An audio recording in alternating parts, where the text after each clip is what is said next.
வணக்கம், நான் உங்கள் Shabdina. Welcome back to Shabdina's kitchen. இன்றைக்கி நம்ம கிச்சனில் பார்க்க போது ஒரு அருமையான கிரில் சிக்கன். இதோட மைனஸ் எப்படி பண்ணுறது பார்க்க போகிறோம்.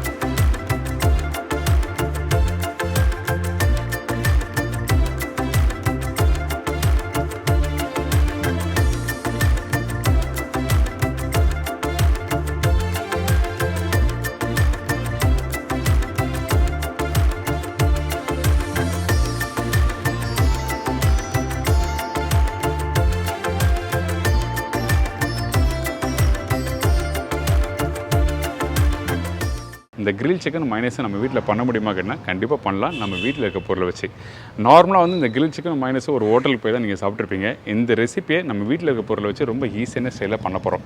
அது மட்டும் இல்லை, இந்த கிரில் சிக்கன் மாதிரி வந்து நிறைய பேர் வந்து ஆயிலில் ஃப்ரை பண்ணி சாப்பிட்ற ரெசிபி வந்து சாப்பிடணும்னு சொல்லிட்டு ஆசைப்படுவாங்க. ஆனால் இன்றைக்கி இருக்க இந்த ஹெல்த் கான்ஷியஸில் நிறைய பேர் வந்து அவாய்ட் பண்ண ஆரம்பிச்சிருவாங்க. ஏன் கேட்டால் அந்த ஃபேட்டு கலரிஸ்லாம் அதிகமாகிடும் அப்படின்னு சொல்லிட்டு எல்லோரும் வந்து சாப்பிடாமல் அவாய்ட் பண்ணுவாங்க. அந்த டைமில் நான் இன்றைக்கி பண்ணுற மெத்தடில் நீங்கள் வீட்டில் ட்ரை பண்ணி பார்த்தீங்கன்னா எல்லோரும் கண்டிப்பாக சாப்பிட்லாம். அதாவது என்கிட்ட இருக்க இந்த கிக் ஷேப்போட ஹேர் ஃப்ரை அவனை யூஸ் பண்ணி இந்த கிரில் சிக்கன் பண்ண போகிறேன்.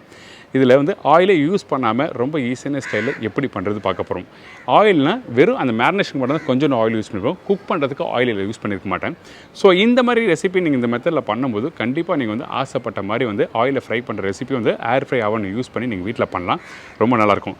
எக்ஸாம்பிளுக்கு வந்து சமோசா, அதுக்கப்புறம் வந்து கட்லெட், அதுக்கப்புறம் வந்து சிக்கன் 65, அதுக்கப்புறம் ஃபிஷ் ஃப்ரை, ப்ரான் 65, இந்த மாதிரி ரெசிபிலாம் கண்டிப்பாக வந்து இந்த அவன்லேயே நீங்கள் வந்து யூஸ் பண்ணி பண்ணலாம். ஸோ இந்த மாதிரி ரெசிபியை வந்து எப்படி பண்ணுறது இன்றைக்கி நம்ம சேனலில் பார்க்க போகிறோம். இப்போ இந்த ரெசிபிக்கு தேவையான பொருட்கள் பார்த்தலாமா? இந்த ரெசிபிக்கு தேவையான பொருட்கள்: chicken 3/4 kilo, Kashmiri chilli powder 2 tablespoon, தனியா பவுடர் 1 டேபிள் ஸ்பூன், மஞ்சத்தூள் 1/4 டீஸ்பூன், கரம் மசாலா 1/4 டீஸ்பூன், ஜீரா powder 1/2 teaspoon, kasuri methi powder 3/4 tablespoon, இஞ்சி பூண்டு பேஸ்ட் 2 டேபிள் ஸ்பூன், கொத்தமல்லி தேவையான அளவு, இடித்த பச்சை மிளகாய் 2 டேபிள் ஸ்பூன், கெட்டி தயிர் 100 ml, உப்பு தேவையான அளவு, எண்ணெய் மேரினேஷனுக்கு தேவையான அளவு. இதாங்க இந்த ரெசிபிக்கு தேவையான பொருட்கள். இந்த all in one air fry அவனை எப்படிலாம் யூஸ் பண்ணலாம் கேட்டிங்கன்னா, அவன், ஓடிஜி, டோஸ்டர், ஹேர் ஃப்ரை, இந்த மாதிரி 4 கேட்டகரியில் நீங்கள் யூஸ் பண்ணலாம். இதோட கெப்பாசிட்டி பார்த்தீங்கன்னா 23 லிட்டர். அதாவது 12 inch பீஸா பண்ண முடியும். 1 கிலோ கேக்கு, ஒரு முழு சிக்கன் ரோஸ்ட் பண்ணுறதுக்கு ஸ்பேஸ் இருக்குது. இதில் 7 விதமான ஃபங்க்ஷன் இருக்குது: air fry, toast, bake with fan, broil with fan and keep warm. Timer up to 60 minutes இருக்குது. Temperature up to 230 degree Celsius. லைட்டுக்கு தனியாக ஒரு சுவிட்ச் இருக்குது. அது மட்டும் இல்லைங்க, டோஸ்ட் டார்க்னஸ் ஃபங்க்ஷன் ஒன்று இருக்குது. அதாவது நம்ம குக் பண்ணுற ப்ராடக்ட் வந்து எப்படி வெளியே வரணும், லைட், மீடியம், டார்க், இந்த மாதிரி ஃபங்க்ஷன் இருக்குது. நீங்கள் அதுக்கேற்ற மாதிரி செட் பண்ணி நீங்கள் எடுத்திங்கன்னா உங்களுக்கு டார்க்காக வேணும் டார்க்காக கிடைக்கும். அப்படி இல்லை மீடியம், லைட்டு. இந்த அவனில் அக்சசரிஸ் என்னென்ன தரம் கேட்டிங்கன்னா, bake pan, air fry basket, crumb tray, wire rack, holder. So இந்த மாதிரி 5 விதமான அக்சசரிஸ் தராங்க. இப்போ அவங்க இந்த ரெசிபி எப்படி பண்ணுறது சொல்லி பார்க்க போகலாம். ஃபஸ்ட்டு நம்ம என்ன பண்ணுறோங்கன்னா, 3 பீஸ் சிக்கன் வச்சுருக்கேன். அதாவது சிக்கனோட கால் பகுதி, அதாவது லெக்கு சொல்லுவாங்கள்ல, அந்த சிக்கன் பீஸை ஃபஸ்ட்டு ஸ்கின் எடுத்துகிட்டு அதுக்கப்புறம் வாஷ் பண்ணி எடுத்து வச்சுருக்கோம். இதில் நம்ம என்ன பண்ணுறோன்னா 2 ஸ்லைஸ் போடுறோம். எதுக்காக இந்த மாதிரி நைஃப் வச்சு கட் பண்ணுறீங்கன்னா, நம்ம ரெடி பண்ணுற மேரினேஷன் மசாலா இருக்குல்ல, அந்த மசாலா இந்த சிக்கனோட போட்டு நல்லா மிக்ஸ் பண்ணி எடுத்து வச்சோன்னா உங்களுக்கு அந்த காரம் நல்லா இறங்க ஆரம்பிக்கும். அதனால தான் இந்த மாதிரி ஸ்லைஸ் பண்ணி எடுத்து வச்சுருக்கோம். இதுக்கு பிறகு நம்ம என்ன பண்ண போகிறோம்னா, கட் பண்ணி வச்சுருக்க அந்த சிக்கனில் ஃபஸ்ட் மேரினேஷன், அதாவது மேரினேஷன் 2 விதமாக பண்ண போகிறோம். இதில் ஃபஸ்ட்டு நம்ம என்ன பண்ணுறோம்னா, கொஞ்சம் இஞ்சி பூண்டு பேஸ்ட்டு, கொஞ்சம் பச்சை மிளகாய் லைட்டாக இடித்த பச்சை மிளகாய், மிக்சியில் போட்டு லைட்டாக குறை அரைச்ச பச்சை மிளகாய் இருப்பீங்களா, அந்த மாதிரி பச்சை மிளகாய் இதில் போட்டுடலாம். கொஞ்சம் உப்பு போட்டிருக்கேன். இதுக்கப்புறம் கொஞ்சோண்டு எண்ணெய். இதெல்லாம் போட்ட பிறகு அந்த சிக்கனில் வந்து நல்லா மிக்ஸ் பண்ணுங்கள். அதாவது ரப் பண்ணு சொல்கிறேன். அந்த சிக்கனில் ஃபஸ்ட்டு மேரினேஷன் பண்ணால் தான் உங்களுக்கு வந்து அந்த சிக்கனோட கவுச்சி வாசனை இருக்காது. அதே டைமில் அந்த பச்சை மிளகாய் நல்லா மிக்ஸ் ஆகும்போது அந்த சிக்கனோட காரத்தோட தன்மையும் நல்லாயிருக்கும் சாப்பிடும்போது. அதனால தான் ஃபஸ்ட்டு மேரினேஷன் இந்த மாதிரி பண்ணுறோம். அது மட்டும் இல்லை, இந்த சால்ட் போட்டு ஃபஸ்ட்டு நீங்கள் பண்ணும்போது என்ன ஆகுதுன்னா, அந்த சிக்கன் குக் பண்ணி முடித்த பிறகு நல்லா ஜூஸியாக இருக்கும். சில பேர் சிக்கன் குக் பண்ணி முடித்த பிறகு ட்ரை ஆகும்ல, அந்த மாதிரிலாம் வராமல் இருக்கிறதுக்காக இந்த மாதிரி சால்ட்டும் இஞ்சி பூண்டு பேஸ்ட்டு பச்சை மிளகாய் போட்டு மேரினேட் பண்ணிடுறோம். அடுத்தது நம்ம என்ன பண்ண போகிறோம் கேட்டிங்கன்னா, மசாலா ரெடி பண்ண போகிறோம். இந்த மசாலா வந்து செகண்ட் மேரினேஷனுக்காக பண்ணுறோம். ஃபஸ்ட்டு நான் வந்து கொஞ்சம் எண்ணெய் யூஸ் பண்ணியிருக்கேன். 3 டேபிள் ஸ்பூன் அளவுக்கு எண்ணெய் ஊற்றிருக்கோம். இந்த எண்ணெய் எதுக்காக யூஸ் பண்ண கேட்டிங்கன்னா, இந்த மசாலா ரெடி பண்ணுறதுக்கு நல்ல டெக்ஸ்சர், நல்ல கலர் கொடுக்கும். இதுக்கு பிறகு காஷ்மீர் சில்லி பவுடர் போட்டிருக்கேன். சில்லி பவுடர் நீங்கள் ரெகுலராக யூஸ் பண்ணுற சில்லி பவுடர் போட்டால் உங்களுக்கு கலர் நல்லா கொடுக்காது, அதே டைமில் காரத்தோட அளவும் அதிகமாகிடும். அதனால தான் ஸ்பெசிஃபிக்காக சொல்கிறேன், காஷ்மீரி சில்லி பவுடர் யூஸ் பண்ணுங்கள். இதுக்கு பிறகு மஞ்சத்தூள், உப்பு போட்டிருக்கேன்.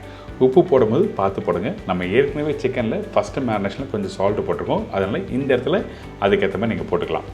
இதுக்கு பிறகு ஜீரா பவுடர், கொஞ்சம் இஞ்சி பூண்டு பேஸ்ட்டு. அதுக்கு பிறகு பார்த்தீங்கன்னா நம்மக்கிட்ட இருக்க இந்த கஸ்தூரி மெத்தி, அதாவது காஞ்ச வெந்தய இலை பார்த்தீங்களா, வெந்தய இலை சாப்பிட்ருப்பீங்களா, அந்த இலை காஞ்ச இலையை வந்து இதுக்கு யூஸ் பண்ணியிருக்கேன். லைட்டாக க்ரஷ் பண்ணி போடுங்க, இல்லை பவுடராக போட்டாலும் நல்லாயிருக்கும்.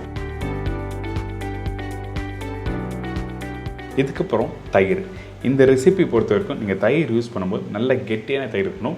நீங்கள் தயிர் வீட்டில் எப்பவும் போல் தண்ணியாக இருக்க தயிர் யூஸ் பண்ணால் மசாலா கெட்டியாக வராது. இதுக்கப்புறம் பொடிசாக கப் பண்ணி வச்சுருக்க கொத்தமல்லி போட்டிருக்கோம். அதுக்கப்புறம் இடித்து வச்சுருக்க பச்சை மிளகாவும் போட்டிருக்கேன்.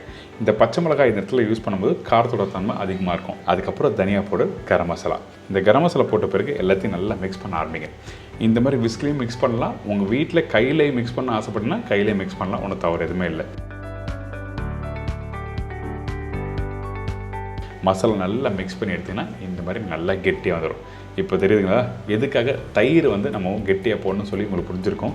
கெட்டியான தயிர் இருந்தால் தான் இந்த மாதிரி மசாலா கெட்டியாக கிடைக்கும். இதுக்கு பிறகு நம்ம என்ன பண்ணுறோன்னா, நம்ம ஏற்கனவே ரெடி பண்ணி வச்சுருக்க இந்த சிக்கன், அதாவது ஃபஸ்ட்டு மேரினேஷன் பண்ணி வச்சுருக்கோம்ல, அந்த சிக்கனில் நம்ம என்ன பண்ணுறோன்னா இந்த மேரினேஷன் மசாலாவை போட்டு நல்லா மிக்ஸ் பண்ணுறோம். இந்த மசாலா நீங்கள் அப்ளை பண்ணும்போது அந்த கட் பண்ணி வச்சுருக்க இடத்துலலாம் நல்லா மசாலா போட ஆரம்பிங்க. போட்ட பிறகு நல்லா மிக்ஸ் பண்ணணும். எல்லா சிக்கனை போட்டு எடுத்து வச்சிடணும். இந்த சிக்கன் குறைஞ்சபட்சம் ஒரு 3/4 மணி நேரம் நல்லா ஊறணும் மசாலா போட்ட பிறகு. அதனால் போட்டு ஒரு சின்ன பவுலில் எடுத்து வச்சுருங்க.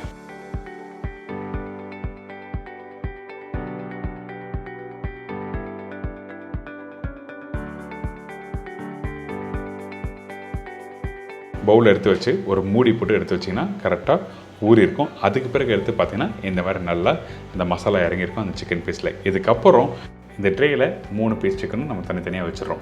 இதுக்கு பிறகு நம்மக்கிட்ட இருக்க கீக் ஷெஃப் ஏர் ஃப்ரை அவனை யூஸ் பண்ணி எப்படி குக் பண்ணுறது பார்க்க போகிறோம். ஃபஸ்ட்டு நம்ம என்ன பண்ணிக்கிட்டோம்னா ப்ரீ ஹீட் பண்ணுறோம். நீங்கள் கரெக்டான டெம்பரேச்சரில் நீங்கள் வச்சு செட் பண்ணி குக் பண்ணால் மட்டும்தான் அந்த சிக்கன் நல்லா வெந்து வரும்.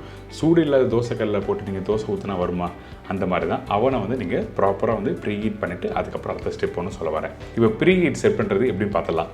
ஃபஸ்ட் டைமர் 5 நிமிஷம் வச்சுருக்கேன். அதுக்கப்புறம் டெம்பரேச்சர் 175 டிகிரி செல்சியஸ் வச்சுருக்கோம். இந்த ஃபங்க்ஷன் வந்து பேக் ஏர் ஃப்ரை இருக்கும். ஸோ இந்த மாதிரி செட் பண்ணிவிட்டு கரெக்டாக 5 நிமிஷம் கழிச்சு பார்த்தீங்கன்னா நம்ம ரெடி பண்ணி வச்சுருக்க அந்த சிக்கனை உள்ளே வைங்க.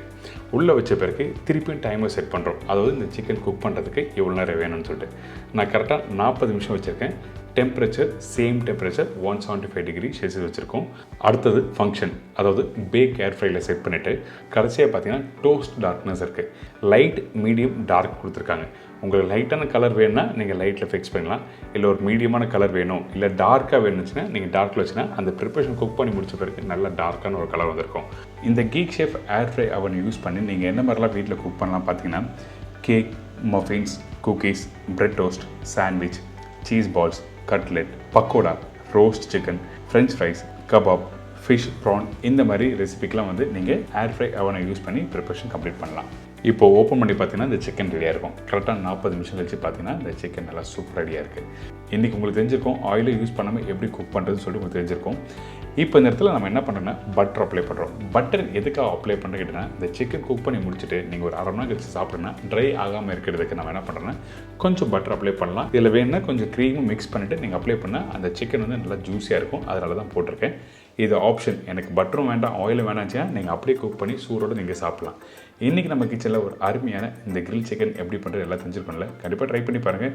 இதை தொடர்ந்து ஒரு சூப்பரான மைனஸ் எப்படி பண்ணுறது பார்க்க போகிறோம். இப்போ இந்த ரெசிபிக்கு தேவையான பொருட்கள் பார்த்தலாமா? மைனஸுக்கு தேவையான பொருட்கள்: முட்டை 10 number, white pepper 1/2 teaspoon, mustard powder 3/4 teaspoon, oil 200 ml, vinegar few drops, salt சிறிதளவு. இதாங்க இந்த ரெசிபிக்கு தேவையான பொருட்கள். ஃபஸ்ட்டு நம்ம என்ன பண்ணுறோன்னா, இந்த மைனஸ் ரெடி பண்ணுறதுக்கு இந்த வெள்ளைக்கருவும் மஞ்சக்கருவும் தனித்தனியாக பிரித்து எடுக்கிறோம். மைனஸ் பண்ணுறதை பொறுத்த வரைக்கும் நீங்கள் மஞ்சக்கருவில் மட்டும்தான் பண்ண முடியும், வெள்ளைக்கருவில் பண்ண முடியாது. அதனால் நம்ம என்ன பண்ணுறோம், இந்த முட்டையை உடைச்ச பிறகு நம்மளோட விரல் இருக்குல்ல, அந்த விரலில் கரெக்டாக அந்த முட்டையை போடுங்க. அப்போ என்ன ஆகிட்டுனா அந்த வெள்ளைக்கரு கீழே இறங்க ஆரம்பிச்சிடும், மஞ்சக்கரு மட்டும்தான் மேலே இருக்கும். அந்த மஞ்சக்கரு எடுத்து அப்படியே இன்னொரு பவுலில் போட்டு நீங்கள் ஸ்டார்ட் பண்ண வேண்டியதான். அந்த மாதிரி தான் நம்ம என்ன பண்ணுறோன்னா 10 முட்டையும் உடச்சி இந்த மாதிரி தனியாக எடுத்திருக்கேன். வெள்ளைக்கரு, மஞ்சக்கரு. இந்த ரெசிபி பொறுத்த வரைக்கும் கண்டிப்பாக வந்து எக் ஒயிட் யூஸ் பண்ணக்கூடாது. அதாவது வெள்ளைக்கரு யூஸ் பண்ணுறது, மஞ்சக்கரு மட்டும் தான் யூஸ் பண்ணி ப்ரிப்பரேஷன் கம்ப்ளீட் பண்ணணும்.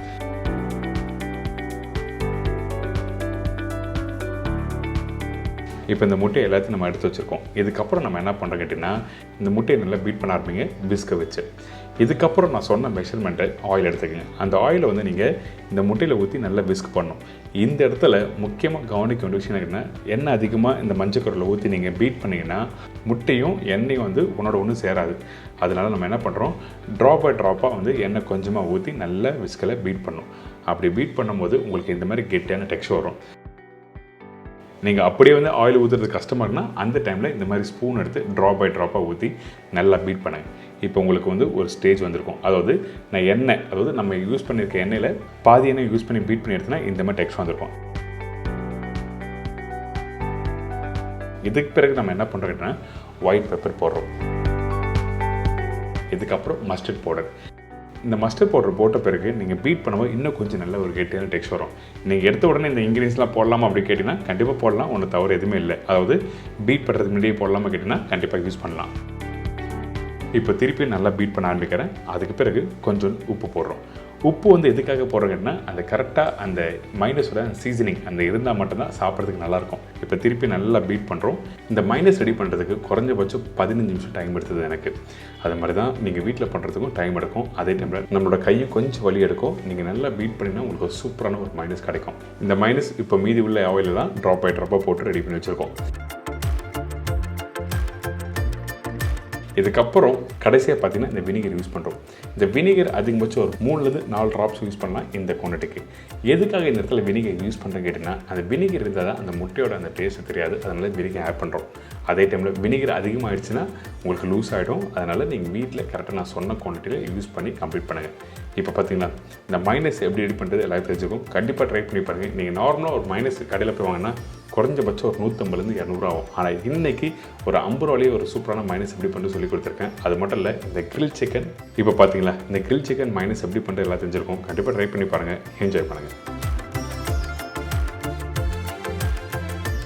எனக்கு இந்த கிரில் சிக்கன் மைனஸ் எப்படி பண்ணுறது எல்லாம் ஈஸியாக தெரிஞ்சிருக்கும். கண்டிப்பாக ட்ரை பண்ணி பாருங்கள். அது மட்டும் இல்லை, நான் இன்றைக்கி யூஸ் பண்ணியிருக்கேன் இந்த அவனை வச்சு எப்படி பண்ணுறது எல்லாம் ஈஸியாக புரிஞ்சிருக்கும். கண்டிப்பாக ட்ரை பண்ணி பாருங்கள். நல்லா டேஸ்ட்டியாக நம்ம சாப்பிடணும்னு வச்சிங்கன்னா அந்த டைமில் இந்த மாதிரி ஹெல்த் கான்ஷியஸில் சாப்பிட்டா ரொம்ப நல்லது.